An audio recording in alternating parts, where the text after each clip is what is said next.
There comes a moment, quiet but profound, that every man will face. A moment when the beautiful dreams of love, understanding, and companionship begin to fracture. He looks back at what he once longed for, someone to share life with, a peaceful home, a feeling of safety in another's arms. But then he asks himself, was it all just an illusion? Were the things he trusted in, the things he gave his whole heart to build, nothing more than a sophisticated trap, laid by instinct? This isn't a story about bitterness or disillusionment. It's about facing the core truth. Beneath the things people so often avoid, men grow up hearing sweet promises. That love will save them, that sacrifice is noble, that happiness lies in pleasing others. But then, at some point, a man wakes up, and he realizes, perhaps all of this is just nature's game, dressed up in the beautiful robes of culture. And when he begins to wake up, when he starts to question what seemed unchangeable, a new path opens. It's not an easy path. In fact, it's lonely, but it's the path back to himself. No longer chasing illusions, no longer trading freedom for the promise of love. What remains is himself, and the truth. If you've ever felt like something is off with what people tell you about love, about the role of men in relationships, walk with me, not to hear comforting words, but to face the truths few dare to speak. 1. Love, the sweet trap of instinct. There is something that few dare to confront. Love is not as pure as we think. It is not the deep connection between two souls, nor something sacred or transcendent as poetry so often glorifies. From Schopenhauer's perspective, love is nothing but a trap, an intricate mechanism of instinctual survival. Wrapped in the sweet veneer of infatuation, it clouds reason, pulls people into a vortex of desire and illusion, without realizing they are being led by the deepest layers of their biology. Schopenhauer does not see love as salvation. He sees it as nature's cruel game.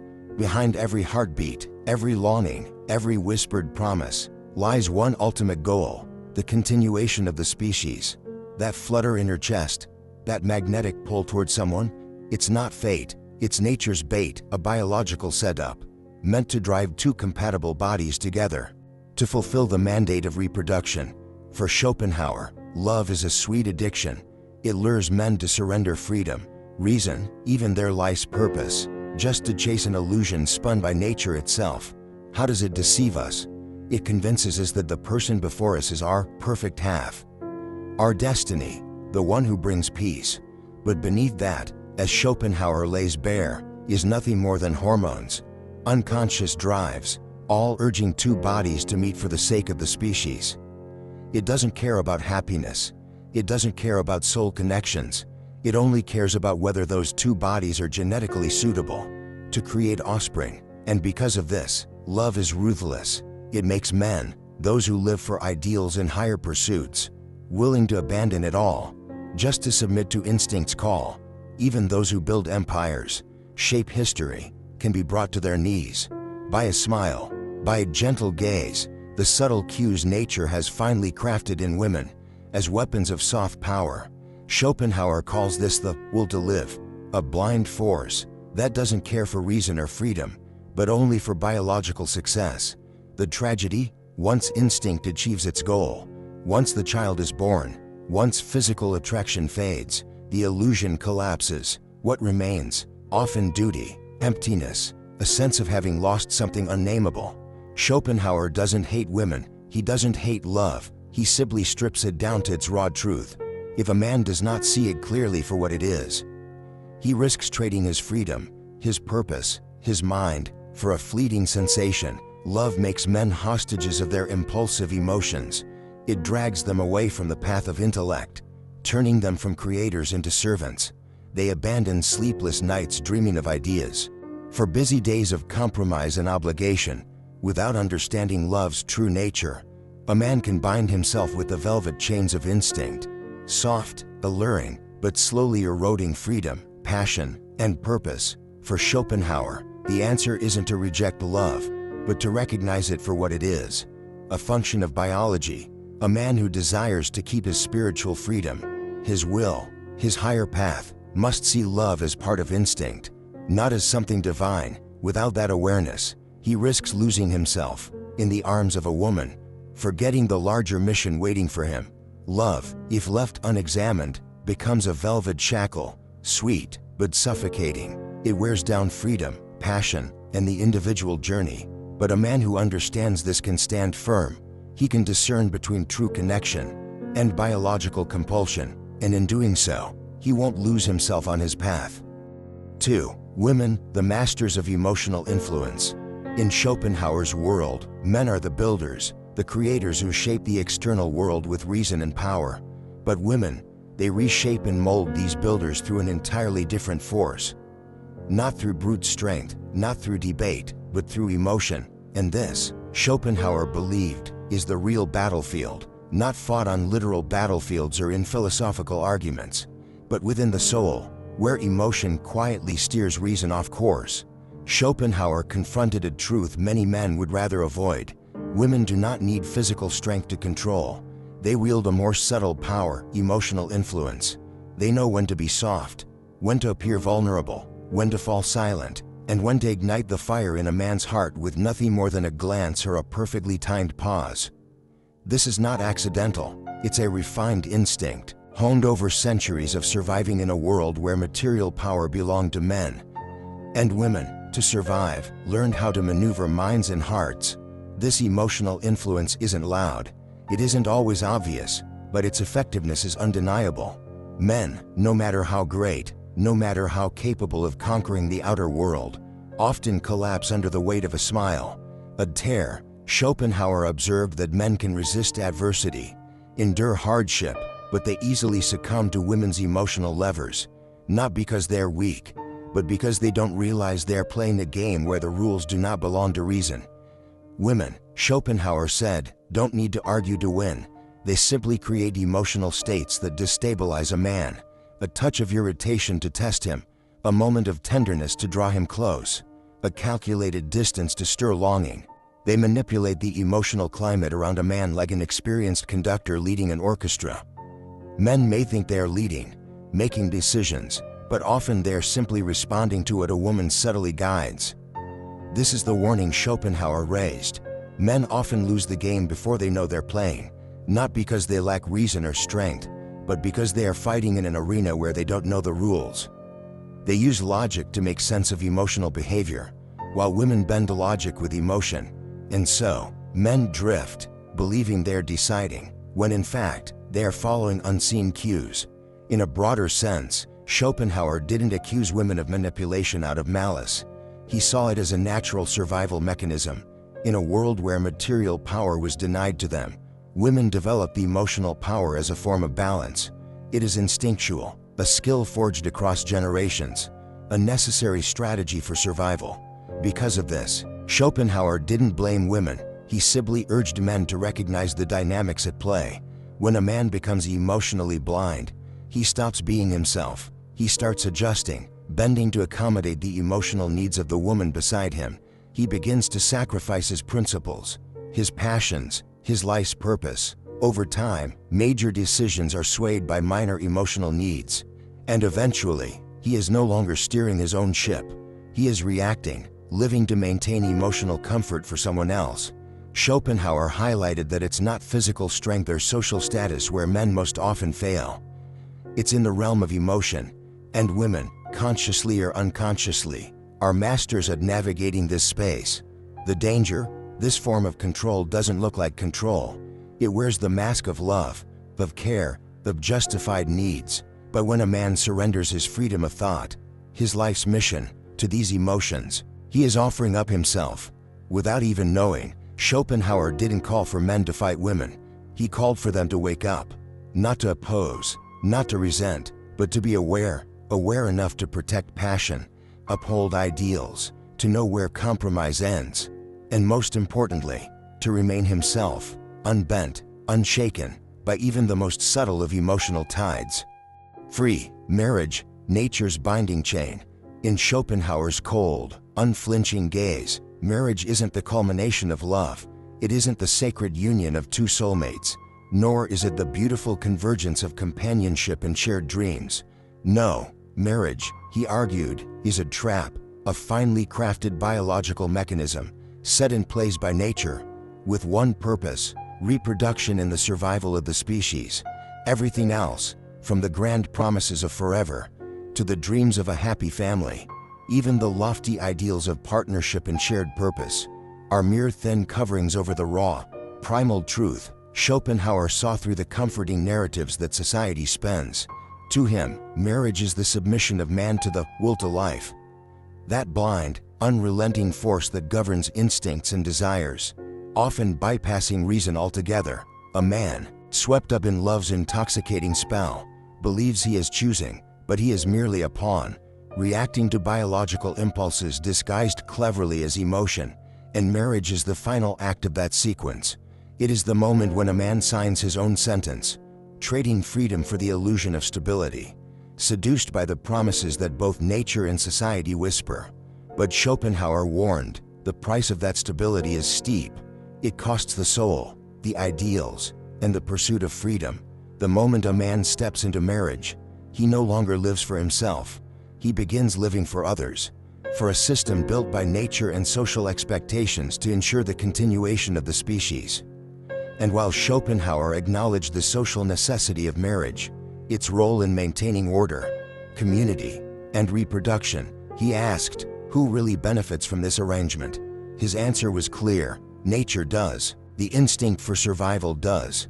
But the individual man, he is sacrificed, bound to marriage. Men slowly surrender the very things that once defined them: passion, ambition, the thirst to explore. They become laborers in a system, working tirelessly to support a family, to provide safety for future generations, often forgetting how much they've given up for that safety. Schopenhauer wrote, marriage is the trap that nature sets for man, with the illusion of happiness as the reward, but the price is freedom and ideals. In love, men are blinded by beauty, by sweet promises, but once inside marriage, they realize what they've surrendered: time, focus, and ultimately, themselves. Marriage forces a man to obey rules he never wrote, schedules, duties, expectations, quickly replacing his creative freedom, his moments of solitude for reflection and dreaming, for building something greater than himself. Schopenhauer saw the cruel irony. Society praises this sacrifice, glorifies the man who gives everything for his family as a noble figure. But few warn him that this is a trade-off, a slow surrender of his inner fire. To Schopenhauer, marriage isn't a union of two free spirits. It's a biological contract, pulling humans along a predetermined track. Even the strongest man can be caught in this wheel of reproduction. Beginning with love, followed by marriage, and ending with the quiet abandonment of personal dreams. He might think he's building a home, but in reality, he is constructing a cage, one where he himself is the captive. The real danger of marriage, in Schopenhauer's eyes, isn't in legal bindings, but in its legitimization of self-erasure. The man ceases to be the center of his own life. He becomes the provider, the protector, the sacrificer, and bit by bit, he loses his spiritual freedom, his wildness, his yearning for a life of ideals. Schopenhauer didn't oppose marriage as a social institution, but he warned against the delusion surrounding it. Don't believe that love will keep marriage warm forever. He cautioned, because when the veil of emotion falls, what remains is duty, and if a man isn't aware of this exchange, he becomes a victim of the very emotions he once cherished. Thus, Schopenhauer urged men, see marriage for what it truly is: a biological mechanism, wrapped in vows, a silken chain that remains a chain nonetheless. 4. Freedom, the supreme value of man. For Schopenhauer, no possession is more precious than freedom. Not wealth, not fame, and certainly not the sweetness of love or the comfort of family. Freedom, freedom of the inner world, freedom of thought, freedom to pursue one's ideals. This, for Schopenhauer, is what defines a true man. He believed that from the moment of birth, every man carries within him two opposing currents: the instinct for survival, which urges him toward safety, continuation of the species, stability, and the ideal, a yearning to reach beyond the ordinary, to live for something greater than himself. And so, the life of a man is a journey of choosing between these two paths. Freedom, in Schopenhauer's philosophy, isn't something abstract or distant. It is the ability to remain true to oneself. It is the refusal to be led by temporary desires, by external expectations, by the social chains that others label as normal. It is the independence of spirit, the power to walk alone, to face oneself, to live without selling the soul for acceptance. But Schopenhauer recognized that freedom is the easiest thing to lose. It doesn't require violence or chains. It only takes the sweet promises of love, the comfort of emotional fulfillment, to make a man willing to surrender it all. A man exchanges his time to please others, trades his ideals for peace, and ultimately gives himself away to preserve the image of a good man in the eyes of society. In Schopenhauer's view, when a man steps into binding relationships like marriage, he often surrenders his freedom without even realizing it. He believes he's doing the right thing, providing for the family, building a future, nurturing a home, but day after day, month after month, his focus on personal ambition erodes under the weight of responsibility, of expectations, of the constant demands placed upon him, and the tragedy is that society applauds this sacrifice. A man is praised when he gives himself up for others, when he sets aside his own dreams to become the good husband, the model father. But who asks him, what remains of you after all these sacrifices? Who cares whether the fire inside you is still burning, or has long since turned to ash? Schopenhauer wasn't writing to oppose family or women. He wrote to remind men not to forget who they are. He saw the danger when men forget that freedom is the only thing that keeps their spirit alive. A man can lose his money, his status, his reputation, but if he retains his inner freedom, he remains whole. On the other hand, a man may possess all these things, yet if he loses the ability to live for himself, he has died long before his body does. In today's world, this reality is even clearer. Men are swept up in the grind of work, family obligations, and endless responsibilities, telling themselves it's all part of being mature, part of doing the right thing. But deep inside, they feel something is missing. The dreams of their youth, the ambitions that once drove them, the ideals that made them come alive, buried beneath small talk, television nights, and quiet resignation. Schopenhauer called this the death of the soul.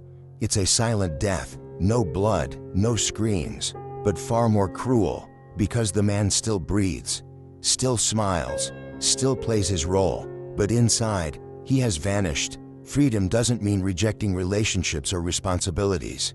It means not allowing them to become shackles for the soul. It's about keeping a sacred space within yourself, where you are still you, where your ideals still live, where you can ask yourself the big questions, without needing permission. Freedom is the ability to walk away if needed, not from fear, but from strength. Freedom is choosing to stay, not because you must, but because you want to. Schopenhauer insisted, only when a man guards this freedom does he truly remain himself. All success, all relationships, all duties, if they don't arise from freedom, they become burdens. But when freedom leads, they become meaningful choices. A free man, Schopenhauer believed, doesn't have to be alone, but he will accept loneliness if that's the price for keeping his soul intact. Because in the end, a man can live without many things, but without freedom, his life ceases to be truly his own. And then, when all the illusions have fallen away, when the masks of love, marriage, and admiration fade, only one question remains: who are you when you no longer chase the approval of others? A man's true freedom doesn't lie in being loved, in being praised, in being admired. It lives in his ability to stand firm in solitude, to hold his own flame, even when no one understands, even when no one walks beside him. It's the moment when he no longer needs anyone, to feel complete, when he no longer lives to please, but to remain loyal to his own path. Schopenhauer didn't write these things to tell men to reject women, or to abandon love. He wrote to remind them, before you give your heart to anyone, hold fast to your soul. Don't be swept away by sweet promises, only to lose yourself, because in the end, a man who doesn't know himself, who hasn't claimed his own center, will forever remain a servant, in a game where he doesn't even know the rules. So hold that clarity, and if you do step into love, step in as a free man.